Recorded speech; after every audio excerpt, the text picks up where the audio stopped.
वो पुराना घर पहाड़ी पर बना हुआ था जो पूरे शहर को देख रहा था। वो घर परछाइयों और राजों का महल था। उसकी खिड़कियां खाली आंखों जैसी थीं। रवि, एक जवान पत्रकार, जंग लगे गेट पर खड़ा था। उसकी रीढ़ की हड्डी में सिहरन दौड़ रही थी। उसने कहानियां सुनी थीं, इस जगह पर होने वाले बुरे कामों की फुसफुसाहट, लेकिन वो तर्क का आदमी था, सच्चाई का तलाश करने वाला। मुझे सच जानना है, चाहे कुछ भी हो जाए। उसने गेट को धक्का दिया। उसके कब्जे कराह उठे। जैसे ही उसने रास्ते पर पैर रखा, बारिश की पहली बूंदें गिरने लगी। वो धूल भरी पत्तियों पर गिर रही थी, एक स्थिर लय जो उसके दिल की धड़कन की गति को प्रतिध्वनित कर रही थी। वो सामने वाले दरवाजे पर पहुंचा।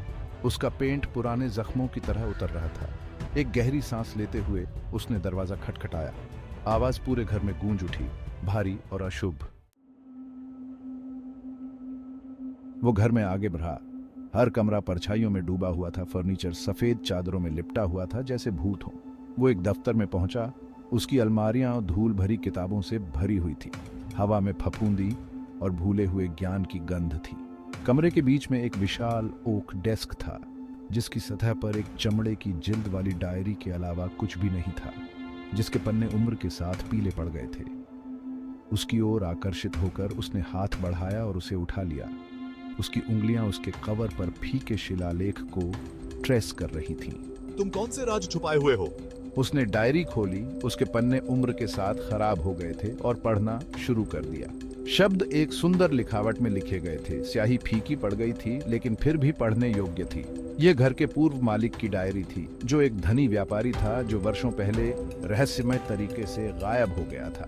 जैसे ही उसने पन्ने पलटे, उसने अपनी रीढ़ की हड्डी में एक ठंडक महसूस की। डायरी ने एक रहस्य की बात कही, एक काला काम जो इन दीवारों के भीतर हुआ था।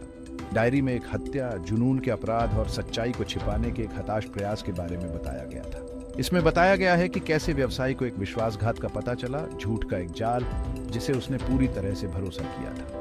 उसने एक टकराव, एक संघर्ष और अंत में मौत के भयानक क्षण के बारे में पढ़ा। डायरी अचानक समाप्त हो गई। रवि को जवाबों से ज्यादा सवालों के साथ छोड़ दिया। उसने किताब बंद कर दी। उसका दिमाग दौड़ रहा था। ये तो बहुत ही उलझ गया। अचानक एक आवाज ने उसे चौंका दिया। घर के अंदर कहीं से एक चीख सुनाई दी। वो घूम गया। उसका दिल उसकी छाती में तेजी से धड़क रहा था। बारिश की आवाज सन्नाटे को और बढ़ा रही थी, जिससे पुराने घर की हर चीख और कराह एक फुसफुसाहट की तरह लग रही थी। उसने अपने कान ताने, हरकत की कोई भी आहट सुनने के लिए, लेकिन घर भयानक रूप से शांत रहा। उसने एक गहरी सांस ली, खुद से कहा कि यह सिर्फ हवा थी, बस घर जम रहा था। शांत हो जाओ, यह सिर्फ हवा है।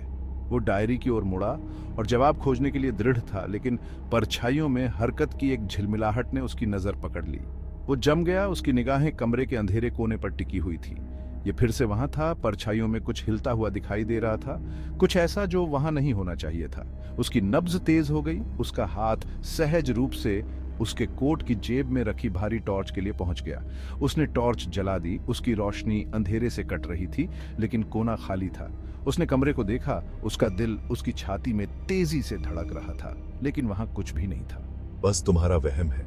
उसने अपनी गर्दन के पिछले हिस्से पर होने वाली चुभन को नजरअंदाज करने की कोशिश की। यह एहसास कि उसे देखा जा रहा है, लेकिन सन्नाटा बहरा कर देने वाला था। केवल उसकी खुद की सांसों की आवाज से टूट रहा था। जैसे ही वो जाने के लिए मुड़ा, उसने उसे देखा। एक चेहरा उसे द्वार से देख रहा था। उसकी विशेषताएं परछाइयों से ढकी हुई थीं। वो हाँफने लगा। डायरी उसके हाथ से गिर गई। उसके पन्ने फर्श पर बिखर गए। चेहरा पीला और हड्डियों वाला था। उसकी आंखें एक अप्राकृतिक तीव्रता से चमक रही थीं। एक पल के लिए उन्होंने एक दूसरे को देखा, समय में जमे हुए। उसके पेट में डर समा गया, ठंडा और लकवा मार देने वाला। वो व्यक्ति रोशनी में आ गया और रवि ने उसे एक झटके से पहचान लिया। वो इंस्पेक्टर शर्मा था, उसका पुराना दुश्मन। उसका चेहरा आश्चर्य और कुछ अधिक भयावह के मिश्रण से उकेरा गया था। इंस्पेक्टर शर्मा? उनकी प्रतिद्वंद्विता शहर में प्रसिद्ध थी, विचारधाराओं और महत्वाकांक्षाओं का टकराव। शर्मा वो सब कुछ था जिससे रवि घृणा करता था। भ्रष्ट, क्रूर और जो चाहता था उसे पाने के लिए किसी भी कानून को तोड़ने को तैयार। यहाँ उसकी उपस्थिति इस सुनसान घर में केवल एक ही अर्थ हो सकता है। शर्मा रहस्य में शामिल था, रहस्यों का रक्षक जिन्हें दफन करना बेहतर था। रवि, यहाँ तुम्हें पाकर कितनी हैरानी हुई। वो एक कदम और करीब आया। उसकी निगाहें रवि पर टिकी हुई थीं, उनकी गहराई में एक शिकारी सी चमक थी। तो तुम मेरे छोटे से रहस्य पर ठोकर मार चुके हो। वो हंसा, एक बेस्वाद आवाज जिसने रवि की रीढ़ की हड्डी में कंपकंपी भेज दी। रवि जानता था कि उसे कुछ बड़ा मिल गया है, कुछ ऐसा जो ताकतवर लोगों को नीचे गिरा सकता है, लेकिन वो यह भी जानता था कि वो नश्वर खतरे में है। यह अभी खत्म नहीं हुआ है शर्मा।